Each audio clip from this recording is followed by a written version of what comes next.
Aloha and welcome to I Hate My Voice, the podcast where we deep dive into our dysfunctional relationships with our voices while also learning to turn it all around. My name is Nikki Dee and I'm an award-winning vocalist, transformational vocal coach, and founder of the Deeva Academy.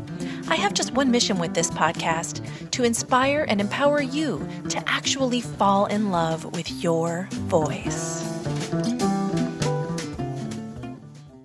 Everybody, Backstreet's back, all right. Yeah, I'm back. And thankfully, so are you, despite my silliness. Thank you so much for being here with me today for episode 4 of I Hate My Voice. I can't believe it's already episode 4.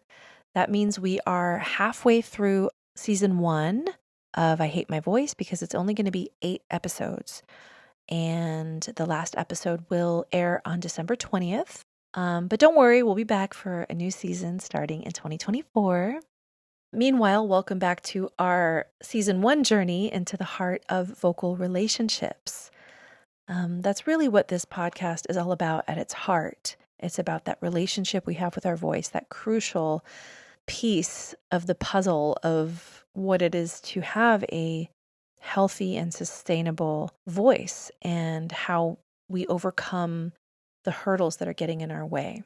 So to all of my singers, actors, public speakers, entrepreneurs, business leaders, and anyone else out there looking to find their voice, both literally and metaphorically, this space is for you. I made it for you. And I hope to make it a space where we grow together, where we learn and fall in love with our voices together. If you have been with me since the beginning, you know that last week was a bit of a rough one on the podcast. As I wrapped up the topic of vocal shame, it coincided with a lot of crazy shit going on in the world right now. And with the very natural feeling, I think, that a lot of us get when crazy shit's happening all around us in the world. Here in Hawaii, not that long ago, we were dealing with the fire on Maui, followed by mass shootings around the country, followed by war and all sorts of awful things happening across the globe from where I am. But you know, it can make us feel like a lot of what we do from day to day, it makes it seem pretty insignificant, sometimes even frivolous in light of those, certain world events. But in the end, I have to say, after struggling to even record it and then going ahead and recording it, editing it, listening back to it, I did come away from that episode with an even stronger conviction about the work I do. Because while I can't control the ongoing devastation in the world, personally, I know that I do have a very specific set of skills. I channel my inner Liam Neeson here. I have a very specific set of skills that can actually help people to express themselves better, heal their vocal relationship, and use their voices more effectively. And who knows what that could lead to, right? Especially, working with young people, working with leaders, who knows where it could lead. With that in mind, let's just get back to the true purpose of this podcast and how crucial it is to repair our relationships with our voices. And the reason that's so crucial is because that's what's going to allow us to affect the greatest amount of positive change in the world. And today I really wanted to chat with you guys about the role of vocal coaching in that vocal relationship. And as a kind of a side thing, I'd also like to touch on the surprising overlaps that it has with other types of coaching and how all of it works together to help heal and improve and strengthen those vocal relationships. And the reason I want to bring in other types of coaching to this discussion is because I get so many questions about what vocal coaching specifically entails. I think for the uninitiated, those who've never studied voice or met with a vocal coach, it can probably seem rather mysterious from a distance, right? Maybe even a little daunting, especially if you don't have a great relationship with your voice currently and you say things like, I hate my voice on a regular basis. But regardless of your level of experience in the vocal coaching world, you have probably never encountered a coach quite like me in terms of my values, my approach, and especially what drives me to continue this work. I think that is incredibly important, and it's also that motivation is also something I like to share with my students to help them stay on track with their own vocal relationship and their own vocal work. I don't know about you, but I would like to live in a world where people see their voice as more than just this thing in their body that makes a sound. Although, in fairness, I don't know who thinks of their voice that way, but where you actually see your voice instead as a pathway to personal transformation. And while we're at it, professional transformation as well. Why not? Because if you think about it, when you're working on your voice, aren't you also confronting all kinds of barriers and walls, even maybe personal demons? I know I have personally struggled with all of the above in my own vocal work, and I've witnessed it time and time again in my work with clients. So whatever you struggle with, whether it's a lack of confidence or emotional blocks, vocal shame, of course, as we've covered extensively, or even just common things like plain old stage fright. These things all shape your perception of your voice. And as I've mentioned before, that relationship we have with our voices based in that perception actually mirrors the relationship we have with ourselves, right? So it's like this little microcosm. That relationship with the voice is like a mini me version of your relationship to yourself, which is not even arguably the most important relationship of your life. And so this to me, or this view of the voice as a reflection of the self, is really where the magic happens, at least in my brand of coaching. So in my coaching sessions, it's not just about vocal exercises or theory or breath work. I mean, of course, these are crucial elements to vocal work, and I don't mean to downplay them, but it's also about breaking down those walls that hold you back, not just in singing or public speaking, but in expressing yourself in every aspect of your life, both on and off stage. And so you might be wondering, well, why should I care about other types of coaching, like life coaching and career coaching and all that, if we're here to talk about the voice? Isn't the voice a complex enough subject? And while I agree that it definitely is, I also know that in my 2 decades as a vocal coach, a little more than that actually, my coaching journey has always intersected with other forms of coaching.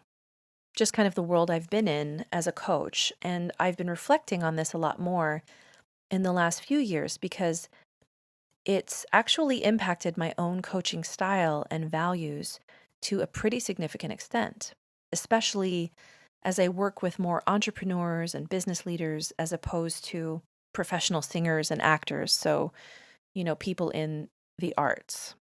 There have been so many revelations and developments in my own vocal work as a result of branching out like this. And it has really given my coaching work a sort of fresh coat of paint, so to speak.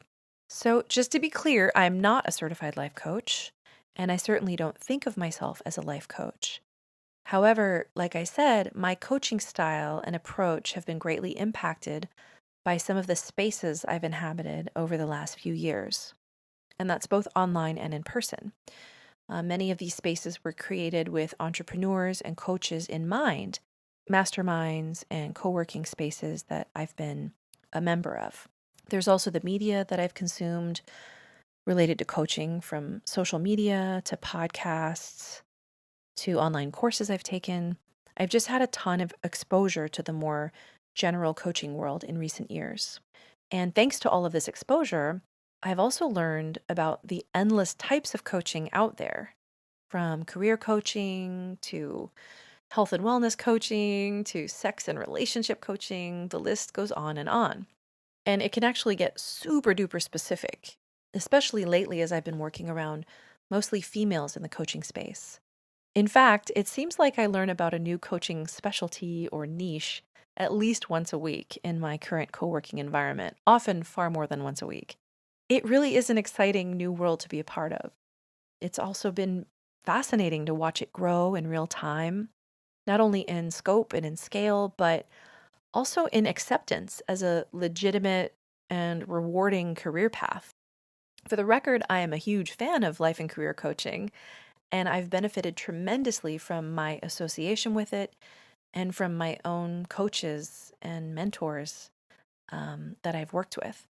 I also have to admit that, at least until pretty recently, I definitely felt like an outsider in the coaching world, or at least an outlier.